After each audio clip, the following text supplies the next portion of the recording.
Hello!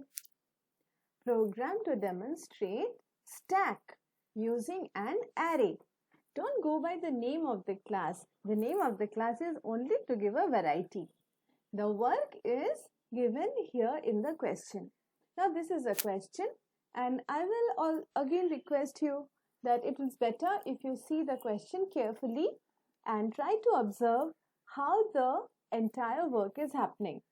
You can see the answer which I will of course show you, but it is better if you do the answer on your own first by reading the question line by line, and after that verify your answer and cross check whether the presentation which I am going to show is somewhat similar and giving the similar kind of results in your case. Right. So we start with what is the question? The question is class name is eco. It has got 3 member data, and if you remember stack has only one indicator for the position of insert, because wherever the insert is taking place, there only the pop, that means wherever the push is taking place, there only the pop is taking place. Therefore only one counter is good enough to keep that count. Acha, then we have got eco here. Eco is a constructor that has got one member parameter.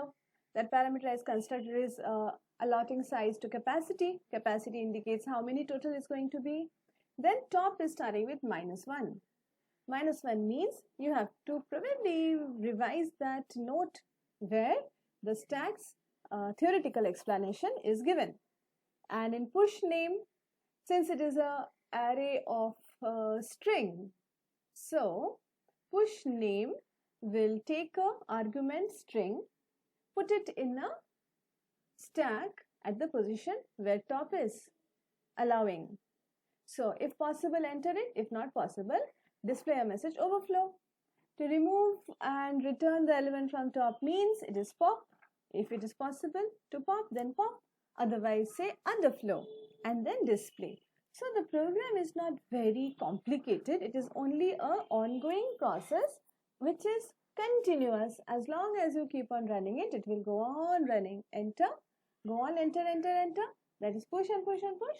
After that, when there is no more space, then pop, then either push or pop or whatever.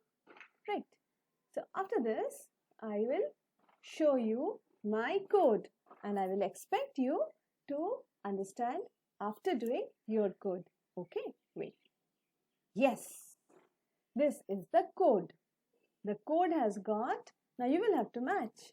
The code has got member data, parameterized constructor, initialization, size allocation to the array, and after that comes the operation push.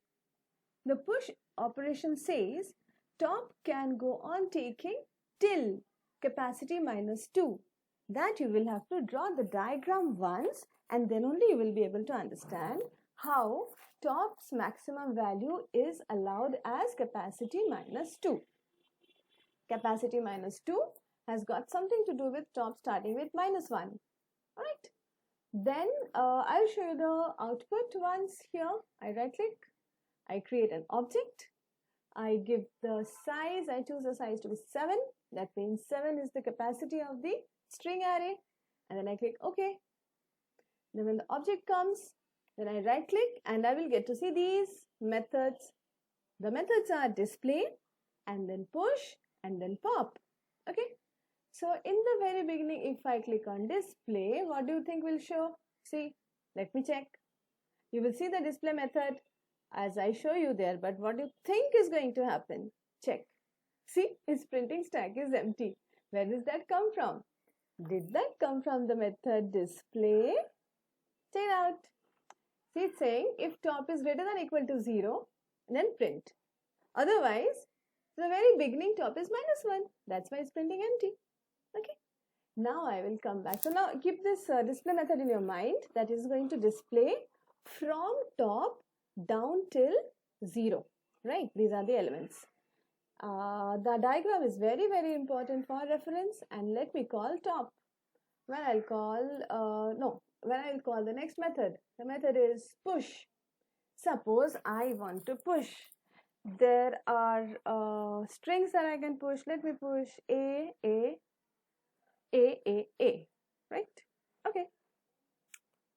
can pushing AA in the list at top equal to -1.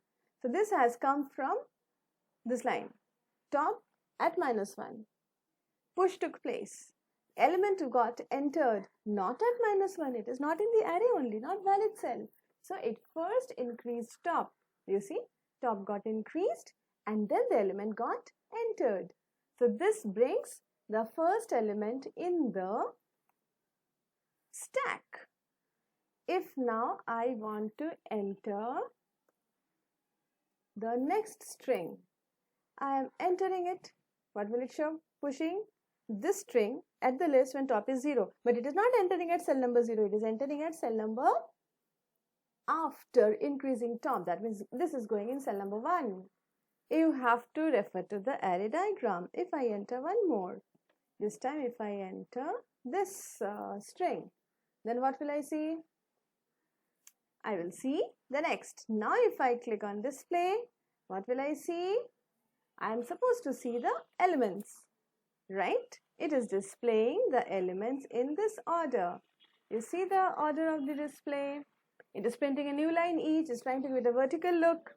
From top down to 0, it is printing the elements. That means last in is getting printed in the first. Now if I pop an element, what will happen? Pop will occur. What will it pop? Pop in the list. The pop has come out as a method result. You see, this is a method result. Now if you would like to make the main of the program, then all you have to do is to control the entire method calling serially, whichever order. There are choices there. Whatever I am doing directly here, that will be done after choice. So the choice and the menu, that will be just to be done. Now if I display, do you think it will show the same set? I don't think so. Yes, it is now showing. You see, bottom is at 0 because always bottom will be at 0 and top is at 1. Okay, now you can go on experimenting with this. This is a long one. So you can keep on entering, you can keep on popping out, and you will go on seeing the display will show either empty or overflow, or this is popped out, or this has been pushed in. Okay.